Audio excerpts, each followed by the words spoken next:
আসসালামু আলাইকুম সবাইকে। আমি মাহফুল আলম অর্ণব। আপনাদের স্বাগতম জানাচ্ছি আজকের নতুন একটি লেকচারে। আজকের লেকচারে আমি দেখাবো যে আমাদের একটি শেয়ার ডায়াগোনাল টেনশনের ম্যাথ। তো এই ম্যাথে মূলত আমরা দেখি যে আমাদের হচ্ছে আমরা যে বিম থাকে আমাদের সেই বিমের যে স্টিরাপস যাকে আমরা বলি সেটাকে ওয়েব রিইনফোর্সমেন্টও বলা হয়। সেই স্টিরাপসগুলোর ক্যালকুলেশন এবং স্টিরাপগুলো কত দূর পর্যন্ত আমাদের দিতে হয় এই ব্যাপারগুলো আর কি। তো আমরা এই একটা ম্যাথই মূলত দুইটা স্টেপে দেখবো। একটা হচ্ছে ছোট অংশ যেখানে আমরা বের করবো যে what part of the length of the beam required web reinforcement, অর্থাৎ এই বিমের কত অংশ জুড়ে আমার এই স্টিরাপগুলো দিতে হবে। এই যে স্টিরাপ যেটা আমার এখানে ইউ শেপে দেখতে পাচ্ছি।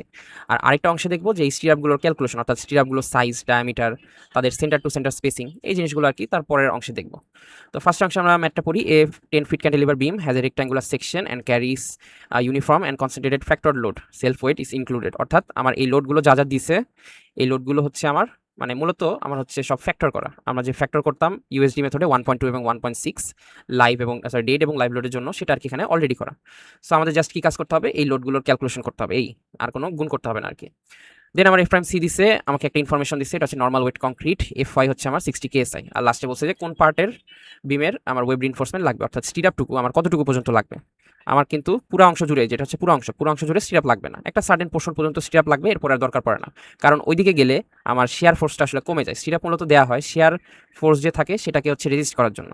সো যেহেতু একটা পোর্শনে গিয়ে আর শেয়ার ফোর্স ওইরকম থাকে না, ওখানে গিয়ে আমার হচ্ছে স্টিরাপ দেওয়ার প্রয়োজন পড়ে না। তো আমরা তাহলে ম্যাথটা শুরু করি। ম্যাথের ফার্স্টেই আমরা হচ্ছে এখানে দেখব যে আমাদের ইনফরমেশনগুলো কী কী দেওয়া আছে। আমাদের বিডাব্লিউ 12 ইঞ্চি, এই যে 12 ইঞ্চি দেওয়া, এইচ এর ভ্যালু 24, টোটাল হাইট, আর cover to cover centroid distance হচ্ছে, কভার থেকে সেন্ট্রয়েড ডিস্টেন্স হচ্ছে 3.5। এখন ঘটনা হলো আমরা আগের বিমের যতগুলো ম্যাথ করেছি সবগুলোতে নিচে থাকতো টেনসাইল জোন, উপরে থাকতো কম্প্রেশন জোন। আমরা কি করতাম, এরকম থাকতো, আমরা এখান থেকে যদি আমার 2 লেয়ারে থাকতো আমরা যে এরকমভাবে নিচ পর্যন্ত নিতাম, তাই না? আমার 2 লেয়ারে যদি থাকতো তাহলে একদম উপর থেকে এটা আমরা এটাকে বলতাম টেনসাইল জোন, এটাকে বলতাম কম্প্রেশন জোন। কিন্তু এটা হচ্ছে আমার ক্যান্টিলিভার বিম, আগের বিমগুলো থাকতো সিম্পলি সাপোর্টেড। ক্যান্টিলিভার বিমের ক্ষেত্রে আমার মূলত বিমটা উল্টোভাবে কাজ করে, অর্থাৎ ক্যান্টিলিভার বিমে যখন আমরা লোড দিই এই বিমটা মূলত স্যাগিংয়ের বদলে হগিং হয়ে যায়, অর্থাৎ এটার উপরে তৈরি হয় টেনসাইল জোন এবং নিচে তৈরি হয় কম্প্রেশন জোন। ঠিক এই কারণে আমার উপরের দিকে বেশি পরিমাণ রডের প্রয়োজন পড়ে এবং নিচে হচ্ছে কম্প্রেশন জোন হয়, নিচে আমার কম পরিমাণ রডের প্রয়োজন পড়ে। এবং আমরা ক্যালকুলেশনের সময়ও এই নিচ থেকে তখন আমরা এই উপরের যে ক্লিয়ার কভার থেকে এটা যে সেন্ট্রয়েডাল ডিস্টেন্স এটা আমরা বিয়োগ করি, যেটা আমরা উল্টা করতাম আর কি নর্মাল বিমের ক্ষেত্রে। সো এই জন্য আমাদের 24 থেকে 3.5 মাইনাস করে 20.5 ইঞ্চ নেওয়া হয়েছে। এরপরে আমরা দেখব হচ্ছে আমাদের শেয়ার ফোর্স ডায়াগ্রামের অংশটুকু, অর্থাৎ এখন আমার এই বিমের অংশ থেকে শেয়ার ফোর্স ডায়াগ্রাম আঁকতে হবে। তো শেয়ার ফোর্স ডায়াগ্রামে যদি আমি একটু দেখি যে আমার এখানে কী কী দেওয়া ছিল। আমার এই অংশটুকু হচ্ছে ফার্স্টে তো আমার এখানে টোটাল সাপোর্ট কত নিচ্ছে এটা দেখতে হবে। তো এটার জন্য আমরা ক্যালকুলেশন করে পাই 83 কে। কীভাবে ক্যালকুলেশনটাই যেখানে দেওয়া আছে, ডাব্লিউ ইন্টু 10 মানে 5.5 into 10 plus P U 1 plus হচ্ছে পি ইউ 2, সবগুলো যোগ করলে আমার আসছে 83। সো এখানে আমার ডিরেক্ট 83-তে উঠে যাবে। দেন আমার এখান থেকে কি 5.5 ইন্টু এটুকু হচ্ছে 4, এই পরিমাণ কি নিচে নামবে, তাহলে এই যে 5.5 ইন্টু 4 নিচে নামছে 61-তে আসছে। এখানে আমার একটা পয়েন্ট লোড আছে 20 কে, তাহলে একদম ডিরেক্ট নিচে নামবে 41-এ। দেন এখান থেকে আমার টানা আবার হচ্ছে ইউডিএল চলতেছে, তাহলে 5.5 ইন্টু 6, এই যে 41 মাইনাস 5.5 ইন্টু 6, এখানে আসবে কততে 8-এ। 8-এ আসার পরে 8-এ পয়েন্ট লোড নিচে নেমে 0 হয়ে যাবে, তাহলে আমার ওভারঅল অংশটুকু শেষ আঁকা। এরপর আমরা যে এক্সট্রা অংশগুলো দেখতে পাচ্ছি বিভিন্ন ভ্যালুগুলো লেখা, এগুলো আমরা আস্তে আস্তে বুঝতে পারবো জিনিসগুলো কি। তাহলে এটা আঁকা শেষ। এখন হচ্ছে আমার একটা ইকুয়েশন দাঁড় করাতে হবে। Between C and B only the uniform load acts, so shear varies linearly. অর্থাৎ আমি যদি এখান থেকে এখন চিন্তা করি আমার এই সি থেকে বির মধ্যে আমি যদি চিন্তা করি যে আমার যে কোনো একটা পয়েন্টের ভ্যালু বের করতে হবে, তাহলে আমি কীভাবে বের করবো, সেটার জন্যই মূলত আমার ইকুয়েশনটা হচ্ছে এইটা। এটা হচ্ছে আমার কি ভিইউএক্স, ঠিক আছে। ভিইউএক্স মানে হচ্ছে আমি হচ্ছে আমার শেয়ার ভ্যালু কত বের করবো। ধরলাম আমার যদি 23.34 অংশে আমার ভ্যালু বের করতে চাই, তাহলে আমার মানে এক্সের ভ্যালু যদি বের করতে চাই, তাহলে আমি এই ভিইউএক্স এর এখানে 23.34 লিখে দিব এবং আমার এখানে ক্যালকুলেটারে সলভ করে এক্সের ভ্যালু চলে আসবে। ঠিক একইভাবে আমি যদি এক্সের ভ্যালু বের করি, এক্সের ভ্যালু একটা বসাই, এক্সের ভ্যালু ধরলাম আমি যে এটা বসালাম 7.117, তাহলে আমার এই ভিউ অর্থাৎ আমার সেখানে শেয়ার ফোর্সের ভ্যালু বের হয়ে আসবে, ঠিক আছে, ভাইস ভার্সা। তো কথা হলো যে আমরা এটা কেন করলাম, আমার এটার প্রয়োজনটা কি। এটার প্রয়োজনটা হলো যে আমরা কি বের করব, আমাদের বের করতে বলছিল what part of the beam required web reinforcement, অর্থাৎ আমাদের বিমের কোন পোর্শন পর্যন্ত আমাদের স্টিরাপস লাগবে। সো স্টিরাপসের রুল হচ্ছে আমাদের সাপোর্ট থেকে যত দূরে যাওয়া হবে স্টিরাপসের পরিমাণ আমাদের তত কমতে থাকবে, হতে পারে সেটা সাইজ, হতে পারে সেটা স্পেসিং, এবং একটা পোর্শনে গিয়ে স্টিরাপ আমার লাগবেই না। কেন লাগবে না, কারণ স্টিরাপ মূলত হাই শেয়ারে বেশি প্রয়োজন পড়ে, হাই শেয়ার, এবং শেয়ার যত কমতে থাকে তত আমাদের স্টিরাপের প্রয়োজনও কমতে থাকে, ঠিক আছে। এই যে আমরা যত দেখতে পাচ্ছি, আমরা যত ডানে যাচ্ছি আমাদের কিন্তু শেয়ারের ভ্যালু কমতেছে, অর্থাৎ আমি বুঝতে পারছি যে আমার একটা পোর্শনে গিয়ে স্টিরাপের ভ্যালু মানে আমাদের একটা প্রশ্নে গিয়ে আমাদের স্টিরাপ আর লাগবে না, সেটা তাহলে কি, সেটা হচ্ছে আমার এই সামহাও এই লাস্টের রিজিয়নটা, ঠিক আছে, যেটা আমি জানি না। এই জন্য আমার হচ্ছে লাস্টের রিজিয়নের দৈর্ঘ্য বের করার জন্য আমি কি করলাম, এই ইকুয়েশনটা মূলত বের করছি, ঠিক আছে, এই ইকুয়েশনটা মূলত বের করছি। এই ইকুয়েশনটা আমার কাজ করবে শুধু 4 ফিট থেকে 10 ফিটের মাঝে, ঠিক আছে, এই ইকুয়েশনটা 4 ফিট থেকে 10 ফিটের মাঝে কাজ করবে, এই যে এখানে 4 ফিট থেকে 10 ফিটের মাঝে, ঠিক আছে। এটা কাজ কিভাবে করবো এখন আমরা সেটা সামনে দেখবো। তো এখন আমরা একটু স্টেপ 3 তে দেখি concrete share capacity. So 5 EC সূত্র, এটা সূত্রের পরিচয় সব দেওয়া আছে, ঠিক আছে, আপনারা দেখলেই বুঝতে পারবেন, নতুন কিছু না। এরপরে 5 ইসির ভ্যালুতে আমরা সবকিছু বসাইছি, ঠিক আছে। এনিউ 0 ধরে, এনিউ হচ্ছে আমার এক্সিয়াল টার্ম, এক্সিয়ালি কোনো লোড থাকলে, আমার তো এক্সিয়াল লোড নেই, সো এই অংশটা 0। সো এখান থেকে আমরা ভ্যালু পাচ্ছি হচ্ছে 23.34 5 ইসি। আমরা কি করব, আমরা হচ্ছে এখানে এটা ড্র করে ফেলবো, 5 ইসি 23.34, এই যে 5 ইসি এটা বের করছি আমরা, কিন্তু এখনো x1 কি এটা জানি না, এটা আমরা যে এখন সূত্র ফেলে বের করবো। দেন আমার আরেকটা ভ্যালু বের করতে হবে, সেটা হচ্ছে 5 ইসি/2, মানে এটাকে জাস্ট 2 দিয়ে ভাগ করা। এটা আমরা কেন বের করব, এটা আমরা বের করব যে এসিআই 318 কোড আমাদেরকে বোঝায় যে জিরো স্টিরাপস কখন লাগে। জিরো স্টিরাপস লাগে যখন আমার Vu is equal or less than আমার কি 5 ইসি/2, মানে আমার ভিউ কোনগুলো, ভিউ হচ্ছে আমার এই যে এখানে যে আমার ভ্যালুগুলো আছে 83 61 41, ঠিক আছে, 23, এই ভ্যালুগুলো হচ্ছে আমার ভিউ, অর্থাৎ আমার শেয়ার ফোর্স, ঠিক আছে, আমার বিমের নির্দিষ্ট সেকশনের শেয়ার ফোর্স। এই নির্দিষ্ট সেকশনে শেয়ার ফোর্সগুলো যদি আমার ডেল ভিসি/2 এই যে এই ভ্যালুর চেয়ে কম হয় অথবা সমান হয়, সেখানে মূলত আমার concrete alone has enough reserve capacity two resist the share force, অর্থাৎ আমার কংক্রিট একাই তখন শেয়ার ফোর্সটাকে রেজিস্ট করতে পারবে, তখন আমার রিনফোর্সমেন্ট দেওয়ার প্রয়োজন নেই। রিনফোর্সমেন্ট বলতে ওয়েব রিনফোর্সমেন্ট, যেটাকে স্টিরাপ বলতেছি, ঠিক আছে। ওই ভ্যালুটা তাহলে কত, আমি 5 ইসি পাইছি, এটাকে আমার 2 দিয়ে ভাগ করতে হবে, 2 দিয়ে ভাগ করলে আমার আসতে হচ্ছে 11.67, এটাও আমি চিত্রে এঁকে দেবো, এই যে আমার 11.67, ঠিক আছে, একটু হালকা মুছে দিই, 11.67। তো 11.67 তাহলে আমি বুঝতে পারতেছি কি যে এই পর্যন্ত আমি যদি বিমের সোজা টানি, এই পর্যন্ত হচ্ছে আমার রিনফোর্সমেন্ট দিতে হবে, এবং এটা ডান সাইডে আমার রিনফোর্সমেন্ট দেওয়ার প্রয়োজন নেই, এটা আমি এখান থেকে বুঝে গেছি, বোঝা গেছে। তাহলে আমরা এই জিনিসটা বুঝবো কেমনে যে কোন পর্যন্ত রিনফোর্সমেন্ট যাবে, 5 ইসি বের করবো, 5 ইসিকে 2 দিয়ে ভাগ করবো, যেই ভ্যালুটা আসবে সেই ভ্যালুটা আমরা এসএফডি বিএমডি ডায়াগ্রামে মার্ক করে দেবো, সেই পর্যন্ত আমরা এক্স এর ভ্যালুটা বের করবো, বের করে বলবো যে এই অংশ পর্যন্তই আমার রিনফোর্সমেন্ট দিতে হবে। তাহলে আমি এখন ফার্দার কাজটা করে ফেলি, আমার ভ্যালু চলে আসছে। এখন ভ্যালু যেহেতু চলে আসছে, যে আমার যে ইকুয়েশনটা ছিল, ইকুয়েশনে ভ্যালু আমি এখন বসাই দেবো, 41 - 5.5 x - 4, এক্স এর ভ্যালুটা আমার বের করতে হবে। ভিউর ভ্যালু আমার কত, এই যে মাত্র আমি পেলাম যেটা, কত 11.67, তাহলে ভিউর জায়গায় এখানে আমরা 11.67 বসিয়ে দেবো, কারণ এটাই হচ্ছে আমার last limit of web reinforcement. So ভ্যালুগুলো বসিয়ে দিলাম, এই যে ভ্যালুগুলো বসানো হয়েছে, এক্স এর ভ্যালুটা বের হয়ে আসলো, ঠিক আছে। এক্স এর ভ্যালু কত আসলো, এক্স এর ভ্যালু আসছে হচ্ছে 5.33। তাহলে এটার সাথে আমরা যোগ করে দেবো কত, 4, কারণ আগের 4 অংশ তো যুক্ত হবে। তাহলে 4 + 5.33 = 9.33 ফিট, যদি 12 দিয়ে গুণ করি 112 ইঞ্চি চলে আসতেছে, ঠিক আছে। অর্থাৎ আমরা এই চিত্রে যেটা পাচ্ছি, এই অংশটুকু হচ্ছে আমার 112 ইঞ্চি। আর টোটালটা আমরা কত জানি, টোটালটা হচ্ছে 4 ফিট আর 6 ফিট 10 ফিট, মানে 120 ইঞ্চি। 120 ইঞ্চি টোটাল, আর 112 ইঞ্চি পর্যন্ত হচ্ছে আমার রিনফোর্সমেন্ট দিতে হবে। তাহলে আমার ফাঁকা থাকবে কত, 8 ইঞ্চ। এই যে এখানে আমার জিনিসটা লিখে দেওয়া হয়েছে 8 ইঞ্চ। তাহলে এটাই হচ্ছে মূলত আমার ফাইনাল অ্যান্সার, যে আমার 8 ইঞ্চ হচ্ছে আমার ফাঁকা থাকছে। Web reinforcement is required over 9.33 feet measured from support A, আর হচ্ছে আমার 8 ইঞ্চ পরিমাণ জায়গায় আমার কিছু লাগতেছে না। এটা হচ্ছে আমার মেইন উত্তর, ঠিক আছে। এরপরে হচ্ছে আমি এই সেম ম্যাথে কোনো চেঞ্জ নাই। এরপরে আমার সেম ম্যাথটাতে আমরা এখন ওয়েব রিনফোর্সমেন্টের ডিটেলিংটা দেখবো, যে আমার রিনফোর্সমেন্টগুলো ডিটেলিং কেমন করবো। তো সেম ম্যাথ যেহেতু, আমি প্রশ্নটা পড়তেছি না, আমরা সেম কাজই করছি, 20.5 বের করলাম, শেয়ার ফোর্সটা বের করলাম, ঠিক আছে, এগুলো সবই সেম। এখন হচ্ছে আমাদের ভিইউটি, এই জিনিসগুলো সবগুলো ডিটেলে এখন দেখতে হবে। তো আমি হচ্ছে এটা ডান সাইডে রাখছি, আমার হচ্ছে যে চিত্রটা আছে, আমরা খালি ডানে আসবো এবং বামে আসবো। এটা আমি একটু জুম আউট করে দিই, ওকে। সো এখানে কি বলছে, যে আমাদের প্রথম কাজটা কি। তো এই ম্যাথের জন্য ফার্স্টে আমাদের যে অংশটা করতে হবে সেটা হচ্ছে ভিইউডি। ডি হচ্ছে আমাদের ইফেক্টিভ ডেপথ, ঠিক আছে, আমরা যে সেকশন থেকে বের করছিলাম, এই যে 24 থেকে মাইনাস করে 24 - 3.5। তো এই ইফেক্টিভ ডেপথ পরিমাণ আমরা বিমের লঙ্গিটিউডিনালি দেখবো, ঠিক আছে, লঙ্গিটিউডিনালি দেখবো যে আমাদের হচ্ছে কি পরিমাণ শেয়ার ভ্যালুটা আসে। সো আমাদের যে ইকুয়েশনটা ছিল আগের ইকুয়েশনটা আমরা তো খাটাইছিলাম এই অংশের জন্য, ঠিক আছে, এই অংশের জন্য খাটানোর কারণে 41 আমাদের হিসাবে ছিল, 41 - 5.5, ঠিক আছে, তারপর কি x - 4, এটা ছিল আগের ইকুয়েশন। এখন তো আমাদের এই অংশটা, ঠিক আছে, এই অংশটার জন্য আমাদের ইকুয়েশন কি হবে, এই অংশটার জন্য আমাদের ফার্স্টে 83 হবে, কারণ 83 থেকে এখানে শুরু, তাই না। 83 - 5.5 ইন্টু ডিরেক্ট এক্স, ঠিক আছে, ডিরেক্ট এক্স, যেখানে এক্স এর ভ্যালু আমার কি হবে, ইকুয়াল অর লেস দেন 4, ঠিক আছে, এটা হচ্ছে আমার ডিরেক্ট এক্স এর ভ্যালু। তাহলে আমি এখন সরাসরি সেটা লিখে ফেলি, আমার হচ্ছে 20.5 / 12, কারণ ফিটে নিতে হবে। তাহলে আমি জানতে পারলাম যে আমার ডি পরিমাণ ডিস্টেন্স দূরত্বে আমার ভ্যালু আসতেছে হচ্ছে 73.6 কে, ঠিক আছে। আর কেন আমরা ডি পরিমাণ দূরত্বে নিচে সাপোর্ট থেকে, সেটা ব্যাখ্যাটা এখানে আছে, ঠিক আছে, আপনারা জিনিসটা দেখলেই বুঝে নেবেন, এটা অত জটিল কিছু না। দেন আমাদের এটা আমি তাহলে এখানে মার্ক করে এঁকে ফেললাম, ঠিক আছে, এবং এখান থেকে 73.6কে এটাও লিখছি। এরপরে আমার বাকি ভ্যালুগুলো লিখতে হবে, 61, 41, 8 এই ভ্যালুগুলো তো আমি আগেই লিখে রাখছি, ঠিক আছে। আর এই যে এই ভ্যালুগুলো যেটা 23 আর 11.67 এই ভ্যালুগুলো আমি লিখে রাখছি। জাস্ট খালি আমার প্রয়োজন পড়লে আমি এই যে এক্স এর ভ্যালুগুলো বের করে নেব। এটার জন্য কিন্তু এই আগের ম্যাথের যে সূত্রটা, সরি আগের ম্যাথের যে ইকুয়েশনটা, এই যে এই ইকুয়েশন, এটা দিয়ে আমরা x1 আর x এই দুটো ভ্যালু বের করব। আর এখানের এই ভ্যালুটার জন্য আমরা হচ্ছে কি এই রিসেন্ট যে ইকুয়েশন ইউজ করছি এটা দিয়ে বের করব।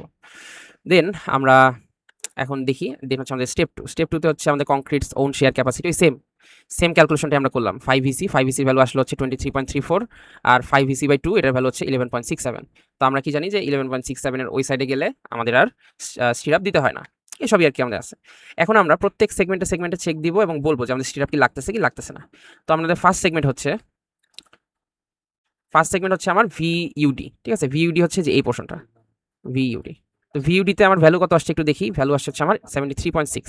তাহলে এই 73.6 কিন্তু আমার 5 চেয়ে বড়। 5 হচ্ছে 11.67। 5 চেয়ে বড়, ঠিক আছে। 5 কত 23.34। এমনকি এটা আমার 5 2 এটার চেয়েও বড়, ঠিক আছে। 5 চেয়ে বড় হলে তো 5 2 এর চেয়ে অবভিয়াসলি বড় হবেই, ঠিক আছে। সো এটা নিয়ে আমার অত বলার কিছু নেই। যেহেতু বড় এর মানে কি এখানে আমার স্টিরাপ দিতে হবে। তো এখন স্টিরাপ দেওয়ার সময় আমাদের হচ্ছে দুইটা লিমিট থাকে। তো আমরা একটু লিমিটটা বোঝার চেষ্টা করি। লিমিট 1, ঠিক আছে। লিমিট 1 হচ্ছে আমার VC1 দ্বারা আমরা প্রকাশ করতেছি 4√f' CBWD। লিমিট 2 হচ্ছে আমার এই সূত্রটা যেটা হচ্ছে 8√f' BWD। এই দুটোতে আমরা ভ্যালুগুলো বসিয়ে আমাদের যে এই লিমিটস দুটো বের করবো। এই লিমিটস দুটো কি কাজে লাগবে সেটা আমরা নিচের স্পেসিং রুলে দেখতে পাবো। তো স্পেসিং রুল আমাদের বলতেছে যে ইফ ভিএস হচ্ছে আমার স্টিলের শেয়ার ফোর্স, যদি আমার স্টিলের শেয়ার ফোর্স VC1 এর চেয়ে ছোট অথবা সমান হয়, তার মানে হচ্ছে ওই জোনটাকে আমরা লো ডিমান্ড জোন বলি। এবং লো ডিমান্ড জোনে আমার ম্যাক্সিমাম স্পেসিংয়ের যে সূত্র সেটা হচ্ছে D/2। এবং আমাদের যদি ভিএস বা স্টিলের যে শেয়ার ফোর্স সেটা যদি আমার C1 এর চেয়ে বড় এবং C2 এর চেয়ে ছোট হয়, মানে মাঝখানে পড়ে, তাহলে আমাদের সেটাকে হাই ডিমান্ড জোন বলবো। এবং সেখানে আমার টাইটার ম্যাক্স স্পেসিং লাগবে, অর্থাৎ ম্যাক্স স্পেসিংয়ের সূত্র তখন হয়ে যাবে D/4। এই ম্যাক্স স্পেসিং বলতে কিন্তু আমার স্টিরাপ যে আছে না, স্টিরাপগুলো যে একের পর এক বসাবো সেই স্টিরাপের স্পেসিংটা আর কি। আর যদি আমার ভিএস এর ভ্যালু VC2 মানে ম্যাক্স ভ্যালু যেটা তার চেয়ে বেশি হয়, তাহলে মূলত আমাকে বোঝাচ্ছে যে আমি যত রিইনফোর্সমেন্টই দিই না কেন আমার জিনিসটা ভেঙে যাবে। সেকশন মাস্ট বি ইনলার্জ, অর্থাৎ বিমের যে সেকশনটাকে বড় করতে হবে। তো আমি বুঝে গেলাম। এখন হচ্ছে আমার কেসগুলো কি আসতেছে সেটা দেখবো। সো ফার্স্টে আমার হচ্ছে এক্স এর যে ভ্যালুটা, এই যে এক্স এর যে ভ্যালু সেটা বের করতে হবে। তো এক্স এর ভ্যালুর জন্য সূত্রে বসায় বের করছে। এখানে সিমিলার ট্রায়াঙ্গেল দিয়ে বের করছে। তো আমরা আমাদের সূত্রে বসায় বের করতে পারবো, কোনো সমস্যা নেই। ফার্স্ট অংশে তো আমরা সূত্রে বসায় বের করছিলাম। সূত্রে বসায় বের করলে আমার কাছে ইজি মনে হয় পার্সোনালি। সো আমরা কি করবো, আমরা হচ্ছে 4 প্লাস, ঠিক আছে, 4 plus 5.5 into x minus 4 is equals to, আমাদের হচ্ছে কোন অংশ পর্যন্ত লাগবে সেটা দেখতে হবে। আমাদের হচ্ছে লাগতেছে এই যে 11.67 পর্যন্ত। তাহলে এখানে 11.67 এটা লিখবো। এটাকে সলভ করলে আমাদের আসবে হচ্ছে 9.33 ফিট, যেটা হচ্ছে 112 ইঞ্চি। আগের ম্যাথে আমরা বের করে রাখছি। তো এই জিনিসটা এখানে বলছে যে 5 যে 11.67 বিয়ন্ড দিস পয়েন্ট, যেটা হচ্ছে আমার last 8 inch, no stirrups are required. তারপরে হচ্ছে আমি x1 বের করবো। আমার এই যে 5 এই যে x1 এই ডিস্টেন্সটা, তো এটার ভ্যালু হচ্ছে 23.34, ঠিক আছে। এখানে আবার এই সিমিলার ট্রায়াঙ্গেল ধরে করছে, আমরা এটা না ধরে আমরা ইকুয়েশন ফরম্যাটিং করতে পারবো, ঠিক আছে। ইকুয়েশন ফরম্যাট কি ছিল আমার, 41 মাইনাস এই সেম 5.5 ইন্টু এক্স মাইনাস 4, তাই না, সমান সমান এখানে আমার বসবে হচ্ছে 23.34। তো এটা আমরা সলভ করলে এক্স এর ভ্যালু আসবে হচ্ছে আমার 7.21 ফিট বা 86.5 ইঞ্চ, ঠিক আছে। সেটা আমরা এখন চিত্রে ড্র করে দেবো। তাহলে আমার সবগুলো শেষ। তো এই ভ্যালুটা আমাকে কি বোঝায়, beyond this no calculated stirrups are needed, though minimum stirrups may still apply until you reach X. মানে মূলত আমাকে বোঝাচ্ছে যে আসলে এটার পর থেকেই আমার সিরাপ দেওয়ার এরকম প্রয়োজনীয়তা নেই, কিন্তু ওই যে আমাদের একটা মিনিমাম রিকোয়ারমেন্টের ব্যাপার থাকে, এই জন্য আমরা এখান থেকে এই পর্যন্ত মিনিমাম রিকোয়ারমেন্টের জন্য আসলে সিরাপ দিয়ে থাকি, ঠিক আছে। আসলে আমার দেওয়ার প্রয়োজন নেই, কিন্তু মিনিমাম আমার রুলস যেটা বলে সেই জন্য দিয়ে থাকি। কিন্তু এটার পর থেকে আমরা কোনো সিরাপই আসলে দেই না, ঠিক আছে, কোনো সিরাপই নর্মালি দেই না। তো এটা হচ্ছে আমার মেইন কনসেপ্ট আর কি। তো এখন আমরা এই ভিএসটা বের করবো। এই ভিএস এর যে আমার কনসেপ্টটা এতক্ষণ শিখালাম, এই যে এখানে ভিএস, তো এই ভিএসটা এখন আমরা বের করবো। তো ভিএস এর সূত্র হচ্ছে ভিউ মাইনাস 5 সো 5 হচ্ছে আমার কত 23.34, এই যে বের করে রাখছিলাম সব জায়গায়। আর ভিউ হচ্ছে আমার প্রথম কেসটা, যেটা হচ্ছে এই কেসটা ছিল এখানে, এটার জন্য 73.6, 5 হচ্ছে 0.75।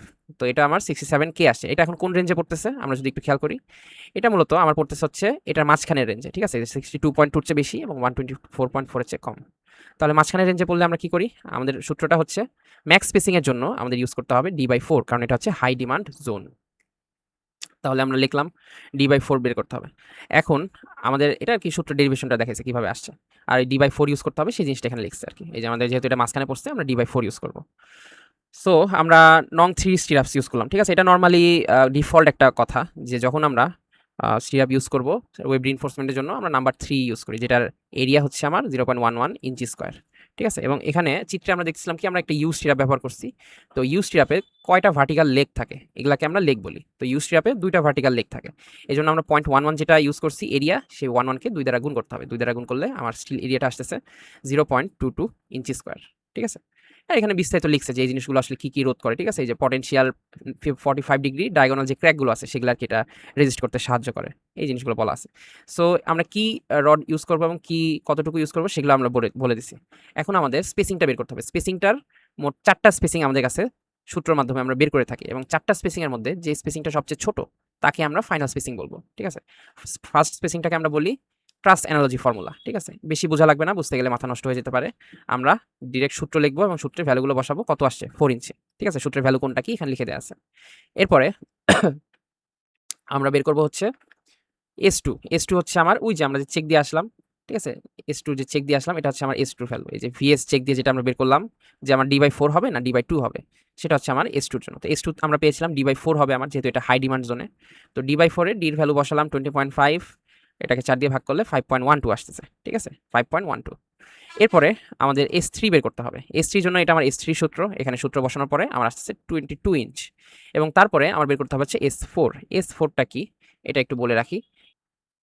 যখন আমার ভির ভ্যালুটা হাই ডিমান্ড জোনে আসবে তখন আমার S4 এর ভ্যালু হবে 12, এবং যখন আমার ভি ভ্যালুটা লো ডিমান্ড জোনে আসবে, ঠিক আছে, ধরলাম আমার ভি ভ্যালুটা কি আসলো লো ডিমান্ড জোনে, তখন আমার এই ভ্যালুটা হবে হচ্ছে 24 ইঞ্চ। ঠিক আছে? হাই ডিমান্ড জোনে থাকলে 12 ইঞ্চ এবং লো ডিমান্ড জোনে 24 ইঞ্চ। তাহলে আমার এস ম্যাক্সের ভ্যালু কত আসতেছে? এস ম্যাক্স হচ্ছে আমার S2, S3 এবং S4 এই তিনটার মধ্যে যেটা মিনিমাম সে হচ্ছে আমার এস ম্যাক্স। ঠিক আছে? তাহলে এস ম্যাক্সের ভ্যালু আমার আসছে 5 ইঞ্চ, কারণ S2, S3, S4 এর মধ্যে হচ্ছে আমার এই যে S2টা হচ্ছে সবচেয়ে মিনিমাম 5.12, যেটাকে রাউন্ড ওভার করে 5 এনেছি আমরা। তো এস ম্যাক্সের ভ্যালু তাহলে 5, এবং S1 এর ভ্যালু কত? S1 এর ভ্যালু হচ্ছে আমার 4। তাহলে আমার কম্পারিজনটা হবে S1 এবং এস ম্যাক্সের ভিতরে। তো S1 4, S1 5, তাহলে এর মধ্যে ছোট হচ্ছে S1। তাহলে আমার S1টাই নিতে হবে, অর্থাৎ 4 ইঞ্চি সেন্টার টু সেন্টার ডিস্টেন্স পর্যন্তই আমার নিতে হবে। তো এখন আমরা দেখব হচ্ছে একদম আমাদের সি পয়েন্টটাতে। ঠিক আছে? তো আমাদের কিন্তু যদি আমরা খেয়াল করি, আমাদের কিন্তু যে ভ্যালুটা আমরা বের করছিলাম আমাদের এসির জন্য, সেটা কি কোথায় বের করছিলাম? এই যে আমাদের যে ভি অফ ইউডি এটার জন্য আমরা বের করছিলাম। এই জিনিসটা আসলে কতটুকু পর্যন্ত খাটে এই জিনিসটা আমাদের বুঝতে হবে। আমাদের এই ভ্যালুটা আসলে মূলত খাটছিল আমাদের যে এই যে একটা ডায়াগোনাল লাইন চলতেছে এই লাইনের ইন্ড পয়েন্ট পর্যন্ত। ঠিক আছে? অর্থাৎ আমার এই ডায়াগোনাল লাইনটা ইন্ড পয়েন্ট যেখানে যাবে সেই পর্যন্ত হচ্ছে আমার এই ভি ইউডি কাজ করতেছিল। মানে এই ভ্যালুটা দিয়ে আমরা সিরাপ বের করতেছিলাম যে সেটা মূলত আমাদের কাইন্ড অফ এরকম কাজ করতেছিল। ঠিক আছে? এটা কারণ এটা অনেকটা মিডল পোর্শন বলা যায়। ঠিক আছে? এই জন্য আর কি এইটুকু। বাট এখানে আসার পরে আমার কিন্তু একটা চেঞ্জ আছে, মোটামুটি একটা ভালো পরিমাণের চেঞ্জ। তো এই চেঞ্জটার জন্য আমরা এইখানের অংশে সিরাপের যে পরিবর্তন সেটা কেমন সেটা আমরা চাইলে এখানে দেখতে পারি। ঠিক আছে? আলটিমেটলি কিন্তু আমরা এখানে সিরাপটা চেঞ্জ করবো না, কারণ চেঞ্জ করাটা জটিল।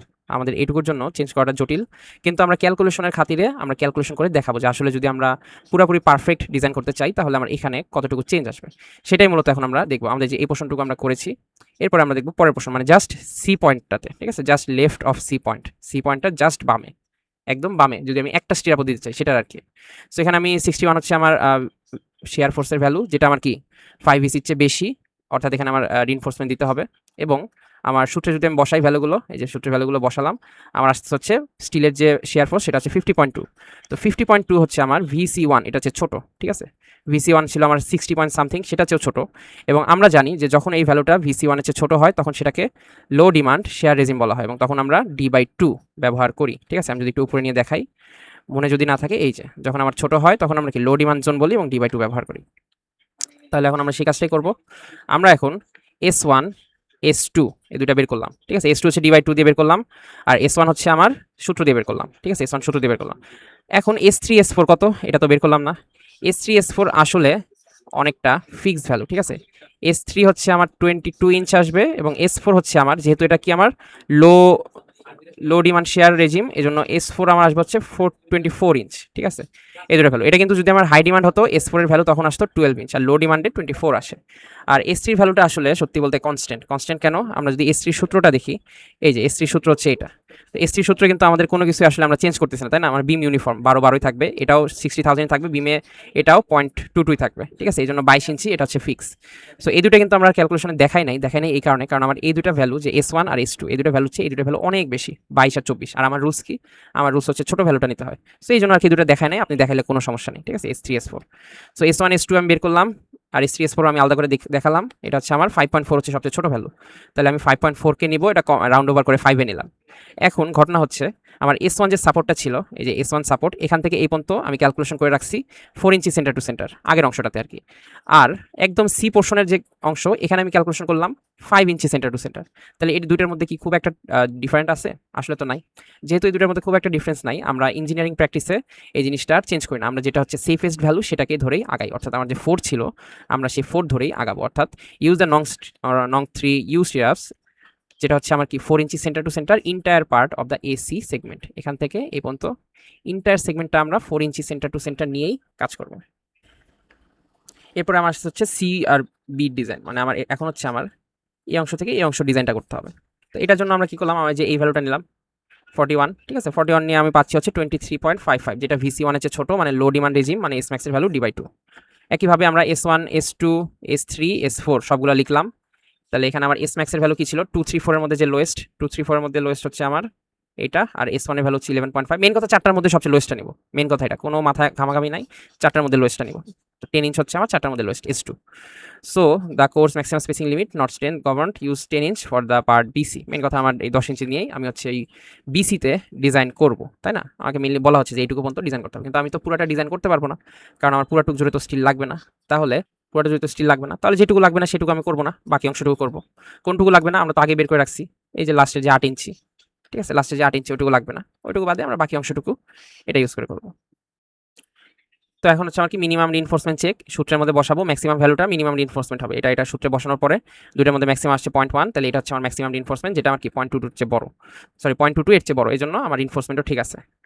এখন হচ্ছে আমার আসবে স্টিরাপগুলো আমি কিভাবে রাখবো সেটা। তো এখন আমরা দেখবো যে আমাদের স্টিরাপগুলো কিভাবে আমরা লে করবো। তো প্রথম স্টিরাপ যেটা, সেটা রুলস হচ্ছে S/2, মানে আমার যে টোটাল যে আমরা কি বলে ডিস্টেন্স নিছি সেন্টার টু সেন্টার, সেটাকে 2 দিয়ে ভাগ করবো। তো 4 ইঞ্চি ছিল আমার সেন্টার টু সেন্টার ডিস্টেন্স এসির জন্য, তো এটা হচ্ছে আমার 2 ইঞ্চ, তাহলে আমরা হচ্ছে এখানে 2 ইঞ্চ ফাঁকা রেখে এখান থেকে স্টিরাপগুলো দেওয়া শুরু করব। এরপরে আমি যে কাজটা করবো, যে পরের আমার এই অংশটুকু, ঠিক আছে? এই অংশটুকু জুড়ে আমার কি ছিল, এই অংশটুকু জুড়ে আমার ছিল হচ্ছে 12 ইন্টু 4 48 ইঞ্চি, 4 ফিট যেহেতু। এখানে আমার 4 ইঞ্চি সেন্টার টু সেন্টার 4 দিয়ে ভাগ করবো, 48কে 12টা স্টিরাপ দিতে হবে। এরপরে আমার এই অংশটার জন্য কতটুকু লাগবে দেখতে হবে। তো এটার জন্য আগে আমার আরেকটা জিনিস মাইনাস করে নিতে হবে, সেটা হচ্ছে আমি 2 আর 48 ইউজ করছি। আমার আরেকটা জিনিস মাইনাস করতে হবে, সেটা হচ্ছে আমার কত অংশটুকু ফাঁকা ছিল। আমার ফাঁকা ছিল হচ্ছে 8 ইঞ্চ, আমি যতদূর জানি এই যে আমার 8 ইঞ্চ হচ্ছে ফাঁকা ছিল।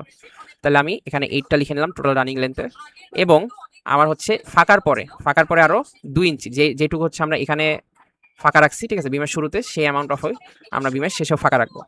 তো ফাঁকা রেখে আমাদের হচ্ছে কত, আরও যদি 2 যোগ করি, তাহলে আমার হচ্ছে 2 + 48 + 8 + 2, এই অংশটা যদি আমরা যোগ করি, তাহলে আমরা টোটাল থেকে মাইনাস দিলে এই অংশটা পেয়ে যাবো। তাহলে আমরা যদি একটু হিসাব করে দেখাই, 2 + 48 + 8 + 2, এটা আমাদের কত আসতেছে,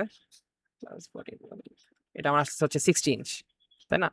তাহলে আমি এখন টোটাল থেকে 120 থেকে 60 মাইনাস দিলে আমার আসে কত, আমার আসে হচ্ছে 60 ইঞ্চ। তার মানে আমার এই অংশটুকু হচ্ছে হবে 60 ইঞ্চ, এবং এই 60 ইঞ্চে আমার রুলস কি ছিল, আমাকে বলছিল যে এই এবি অংশতে আমার যাবে হচ্ছে 10 ইঞ্চি সেন্টার টু সেন্টার, ঠিক আছে, 10 ইঞ্চ সেন্টার সেন্টার। তাহলে 60কে 10 দিয়ে ভাগ দিব, 10 দিয়ে ভাগ দিলে কত আসে, 6টা স্টিরাপ। তাহলে এই অংশটাতে আমার 6টা স্টিরাপ লাগবে। আর লাস্টে যে ফাঁকা অংশ ছিল 8 ইঞ্চি, ওইখানে মূলত আমরা অ্যাডজাস্টমেন্টের জন্য একটা স্টিরাপ দিব।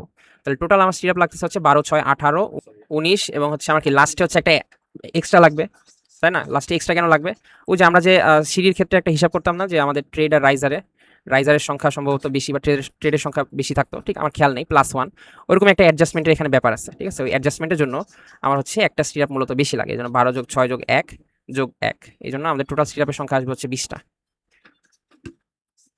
তো এটা হচ্ছে আমার সেই ফাইনাল চিত্র। আশা করি ফাইনাল চিত্রটা দেখলে আপনারা আরও ভালো বুঝতে পারবেন। তো এই ম্যাথটা একটু জটিল ছিল, আপনারা এই ভিডিওটা একটু বারবার দেখবেন, এবং কোনো অংশ না বুঝলে আমাকে ইনবক্সে জানাতে পারেন বা কমেন্টে জানাতে পারেন, আমি উত্তর দেওয়ার চেষ্টা করব। ধন্যবাদ সবাইকে।